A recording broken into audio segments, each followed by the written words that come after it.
ಚರತಿ ಮತ್ತು ಮುತ್ತನ ಜೋಳಿಗೆ ಊರ್ ತೋಳಿಗೆ ಅಂತಿದೆ. ನಿಂದೆ ನೋಡು ಮುತ್ತೆ ಪವಾಡ. ನಿನ್ನ ಕಾಲು ಮುಗಿಬೇಕು, ನಾವು ನಿಮ್ಗೆ ಓಟ್ ಹಾಕಬೇಕು. ಯಾಕಂದ್ರೆ ಮುತ್ತರಿಗೆ ಹಾಕಿದ ಓಟು ವೇಸ್ಟ್ ಆಗಂಗಿಲ್ಲ. ಅಭಿವೃದ್ಧಿಗೆ ಇನ್ನೊಂದು ಹೆಸರು ಅಂತಂದ್ರೆ ಚರಂತಿ ಮಠ ಮುತ್ತೆ ಅವರು. ಈ ಕಾಂಗ್ರೆಸ್ ಸರ್ಕಾರ ಬಂದಲ್ಲಿ ಹೆಂಗೆ ಹಣೆ ಬರ ಏನೇನಾಗಿದೆ ಅಂತ ನಿಮ್ಗೆ ಗೊತ್ತದ. ಅದ್ರ ಬಗ್ಗೆ ನಾನು ಹೆಚ್ಚಿಗೆ ಹೇಳಕ್ ಹೋಗಂಗಿಲ್ಲ. ಸುಳ್ಳಿನ ಸರ್ಕಾರ, ಅದ್ರ ಬಗ್ಗೆ ನಾನು ಹೆಚ್ಚಿನ ಮಾತಾಡಕ್ ಹೋಗಂಗಿಲ್ಲ. ಎಲ್ಲಾ ಕಾರ್ಯಕರ್ತರ ಹತ್ರ ಕೈ ಜೋಡಿಸಲ್ಲ, ನಿಮ್ಮ ಪಾದವಾಗಿ ನಮಸ್ಕಾರ ಮಾಡಿ ಕೇಳ್ತೇವೆ. ದಯವಿಟ್ಟು 9ನೇ ತಾರೀಕುವರೆಗೆ ಇದೇ ಜೋಶಿರ್ಬೇಕಾಗ್ತದೆ. ಯಾಕಂದ್ರೆ ಈ ಕೆಲವೊಂದು ಕಾಂಗ್ರೆಸ್ ಅವರು ಬರಕ್ ಚಾಲು ಮಾಡ್ತಾರೆ.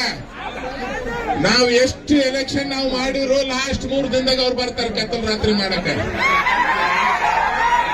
ಆದ್ರ ಈ ಕಾಂಗ್ರೆಸ್ ಅವ್ರಿಗೆ ಒಂದ್ ಮಾತು ಹೇಳಕ್ ಇಚ್ಛೆ ಪಡ್ತೀನಿ. ಈ ಕತ್ತಲ್ ರಾತ್ರಿ ಈ ಸರಿ ಬಾಗಲಕೋಟೆಗೆ ನಡೆಯಂಗಿಲ್ಲ. ಯಾಕಂದ್ರೆ ಇಲ್ಲೆಲ್ಲ ಜನರು ಸಾಮಾನ್ಯ ರೆಡಿಯಾಗಿ ನಿಂತು ಬಿಟ್ಟಿದ್ದಾರೆ. ಕಾಂಗ್ರೆಸ್ಸಿಗೆ ಗ್ಯಾರಂಟಿಯಾಗಿ ಸೋಲಿಸಬೇಕಂತ ನಮ್ಮ ಕಾರ್ಯಕರ್ತರು ರೆಡಿಯಾಗಿ ನಿಂತಿದ್ದಾರೆ. ಸಂಪೂರ್ಣ ವಿಶ್ವಾಸ ಇದೆ.